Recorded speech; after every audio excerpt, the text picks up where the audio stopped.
You're right. I am cool.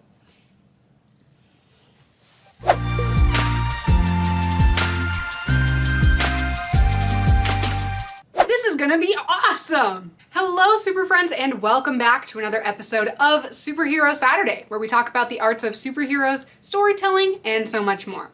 My name is Annie, and today we are continuing our series of controversial writing/artist tips with a piece that may get you a little riled up if you don't know this already.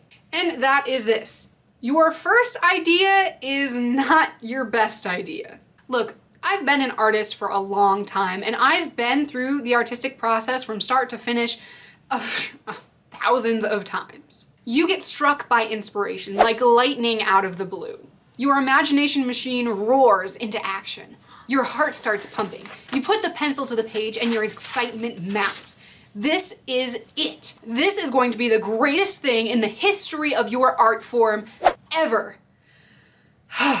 I love that feeling. And I'm definitely not telling you that this feeling is wrong. What I am telling you is not to cling to that idea like it's the last perfect thing on earth.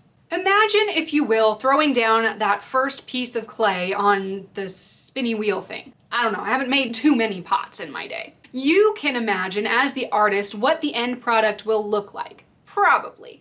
But that piece of clay is going to go through a ton of transformations from the beginning of your product to the end. And the transformations are going to be so enormous that sometimes you're not even going to be able to recognize one piece from the other. That doesn't mean that it's not the same piece of clay that you started with when you end up with this really pretty vase type thing that you put flowers in or something. Even more important than sticking with your main concept is that you continue to work on it until it gets to be something awesome. And that you don't hold on to your first idea just because it's the first one you had. What are you talking about? No one has come up with this idea before. It's completely original.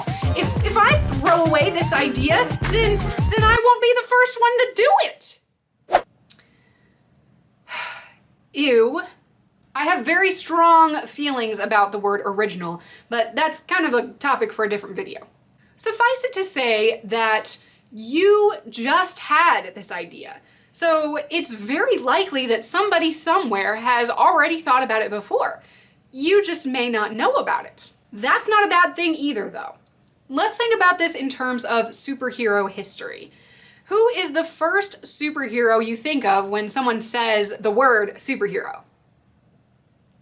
That's right, Superman. But Superman wasn't the first superhero to have ever existed. In fact, he came after a number of great superhero characters that had already gotten their starts. But just because he wasn't the first doesn't mean that he's not the greatest. And yes, you can fight me on this. Plus, that very first version of Superman isn't really very much like what we see today. He couldn't even fly when he was first invented. You know, the whole leap tall buildings in a single bound? That's because he was super strong, not that he was flying over buildings. He was literally jumping over them. It was only later that the ability of flight was added to his arsenal, and one of his most iconic characteristics, his vulnerability to kryptonite, wasn't added until later either. Without kryptonite, is he even Superman? Yes, apparently, because that's how he started out. But this idea is so cool. It's groundbreaking. It's revolutionary. It's going to be the next big thing. I can feel it. That's great. The wild feeling of inspiration is what motivates artists to work on whatever new piece that they're coming up with. But this is only the beginning. Your concept will take some time to develop, to grow, to fill out its britches, to become what it's destined to become. That is the artistic process, and at some point in that process, you may have to ditch elements of your original idea in exchange for better ones. Basically, this whole tip boils down to basically that old adage that you can't be afraid to kill off your darlings.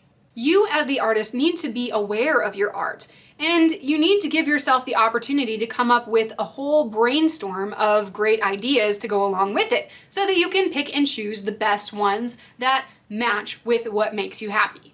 You need to keep writing down those ideas and keep coming up with new elements and mash them and mix them all together until they become something awesome.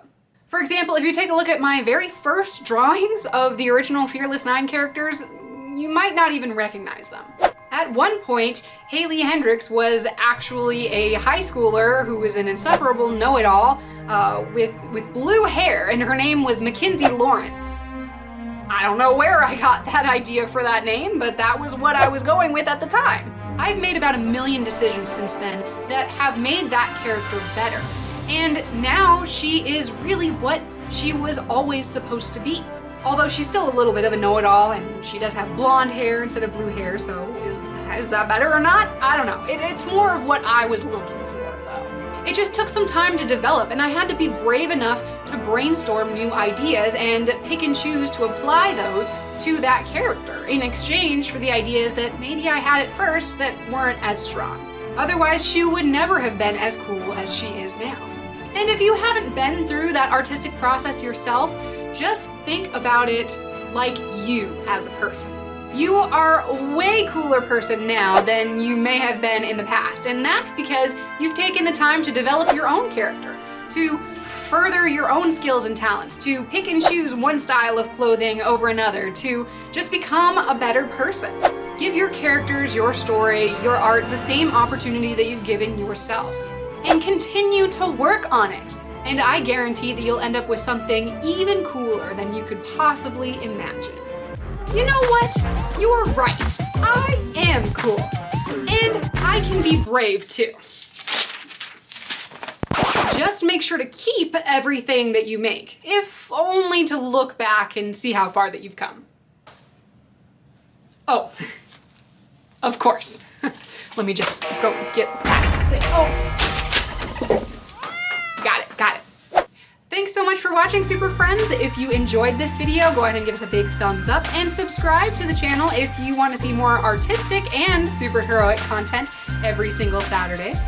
You can join the team by following us on social media and supporting us directly on patreon.com.